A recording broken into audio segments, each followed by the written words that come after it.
मंगल की शादी से पहले उसकी बैचलर पार्टी उम्मीद से ज्यादा रंगीन और उत्तेजक ढंग से शुरू हुई थी। लेकिन ये दिन एक ऐसी घटना की शुरुआत बन गया जिसे कोई भूल नहीं पाएगा। एक ऐसा मोड़ जब सब कुछ धुएं की तरह उड़ने लगा और सारा सच उजागर हो गया। टीम ब्राइड का माहौल शुरू में सामान्य सा था। गुलाबी लालटेनें, चमचमाती साड़ियाँ, हंसी ठिठोली, गाना बजे और मंगल की ईशाना द्वारा लाई गई केक अपनी मिठास के साथ। हर कोई चाहता था कि मंगल की शादी का ये पहला दिन यादगार हो। कुसुम ने अलमारी से उसकी पसंदीदा साड़ी चुनवाई, शांति ने मेकअप कलाकार को बुलाया, आदिति ने डांस नंबर के लिए प्लेलिस्ट तैयार की। सौम्या भी पार्टी का हिस्सा बनी। उसने कहा था कि वो कुछ मदद करेगी, सबकी खुशियां बढ़ाएगी। लेकिन जैसे ही पार्टी की रौनक अपनी चरम सीमा पर थी, सौम्या ने चुपके से अपनी योजनाएं लागू करना शुरू कर दिया। उसने पिच पर वो टुकड़ा जोड़ दिया जिसे सब करिश्मा कह रहे थे। एक ऐसा जादुई पल जिसके बारे में किसी को यकीन नहीं था कि वह होगा। सबसे पहली दरक तब आई जब शगुन की थाली आती है। वह थाली जिसमें मंगल की शादी का जोड़ा रखा हुआ था, पर वह जोड़ा पूरी तरह धब्बों और दागों से भरा था। कपड़ा फटे हुए धागों से लटका हुआ था, सिलवटें थीं, रंग जला हुआ और फीका लग रहा था। एक बहुत मामूली सी बात होती, पर उस पल में हर चीज बदल गई। केक कटने से पहले ही संगीत काट दिया गया। प्रकाश मंद पड़ गया। हंसी ठिठोली ठहर गई। शांति ने तुरंत दरवाज़ा ठोंक मारा। कुसुम के चेहरे पर गुस्सा और शर्म का मिश्रण झलकने लगा। आदिति ने देखा कि सौम्या आंखों में कुछ छिपा रही है, डर, लेकिन साथ में संतोष की झलक भी। पार्टी के मेहमान कोशिश कर रहे थे माहौल को संभालने की, लेकिन शब्दों की तलवारें अब निकल चुकी थीं। शांति ने चिल्लाते हुए कहा कि ऐसा लगता है जैसे यह सब पहले से तय था, कि कोई जानबूझकर इस जोड़े को बर्बाद करना चाहता था। कुसुम ने आदिति को समझाने की कोशिश की कि शायद यह हादसा है, लेकिन जानते जानते आदिति के चेहरे पर एक झलक थी, जैसे उसने कुछ देखा हो ऐसा जो बाकी किसी ने नहीं देखा। तभी आदित्य के पिता प्रवेश करते हैं, ठहराए गए कदमों से। सबकी नजरें उन पर टिक जाती हैं। वे कहते हैं, यह सारा मजाक सौम्या ने रचा है। घर हल्का सा हिला। कुछ लोग कान पकड़े, कुछ लोग चौंक गए। सौम्या मुंह बंद करके खड़ी हो गई, पर उसकी आंखों में कुछ टूटने जैसा था। तब शांति ने सौम्या को खरी खोटी सुनाते हुए कहा, तुम्हारी औकात क्या है कि मंगल की औकात के बराबर हो सकती हो? सौम्या पर थप्पड़ मारने तक की धमकी दी गई। आवाजें ऊंची हुईं, चीखें, मंगल की, अदिति की, कुसीम की, सबकी गूंज उठीं। लेकिन उस भीड़-भाड़, उस कल, उस हंगामे में आदित्य चुपचाप खड़ा रहा। उसकी आंखों में एक अलग सा अंधेरा था, पर चेहरे पर एक अजीब सी मुस्कान। सौम्या ने सब आरोपों से बचाव किया। उसने कहा कि उसने कुछ नहीं किया, कि वह निर्दोष है। लेकिन जब आदित्य ने जोर से कहा कि वह मंगल से माफ़ी मांगे, तो सौम्या की आवाज़ कांप उठी, पर वह माफ़ी न मांगी।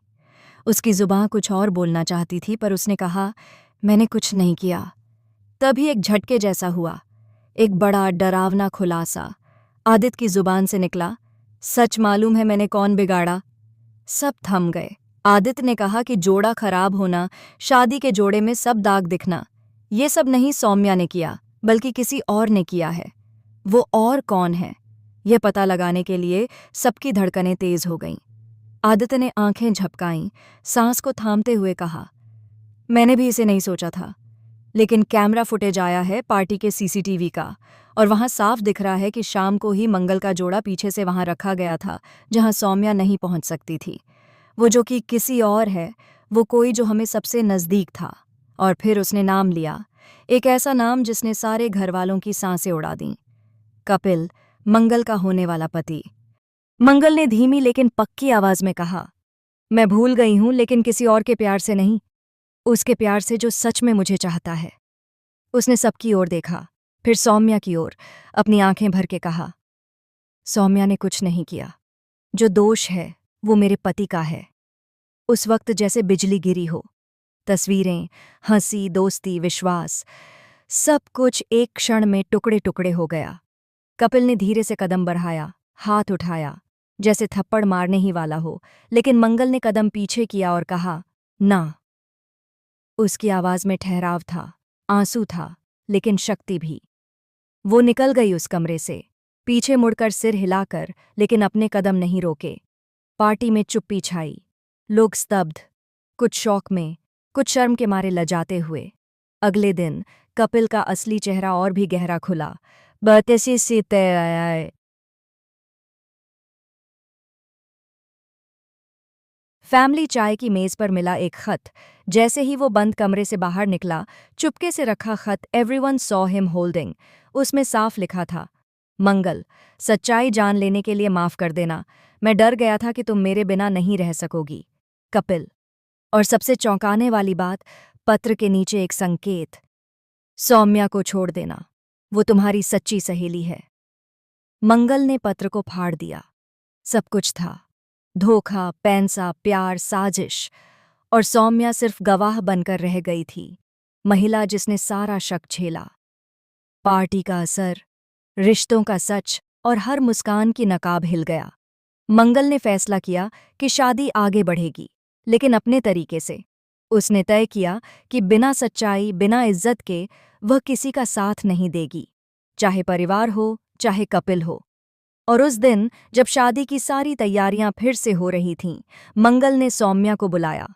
सबकी निगाहें उन पर जमी थीं और सौम्या ने हंसकर कहा, मैंने कुछ नहीं किया, जैसा कि उसने शुरू से कहा था। लेकिन बाद में जब मेहमान इकट्ठा हुए और मंगल शादी की रस्मों के लिए आगे आई, शादी की जगह एक ऐसा बदलाव हुआ कि कोई उम्मीद नहीं कर पाया। पंडित ने मंगल को पूछा कि क्या तू सचमुच उस व्यक्ति से विवाह कर रही है जिसे आज तक नहीं जान सकी कि उसने दर्द दिया है? और उसने सबके सामने पूछा, क्या वह कपिल सही चुनाव है? मंगल ने ठंडी और स्पष्ट आवाज में कहा, नहीं, शादी नहीं हुई। रिबेल ने पार्टी, समाज और रस्मों को ध्वस्त कर दिया। और उस रात जोड़ा नहीं बदला, बल्कि जोड़ा बदला हुआ था। मंगल ने पहना एक नया जोड़ा, जो उसकी अपनी पसंद का, जिसमें से किसी का हाथ पकड़ा नहीं गया था, सिर्फ उसका और उसके सच्चे आत्मसम्मान का।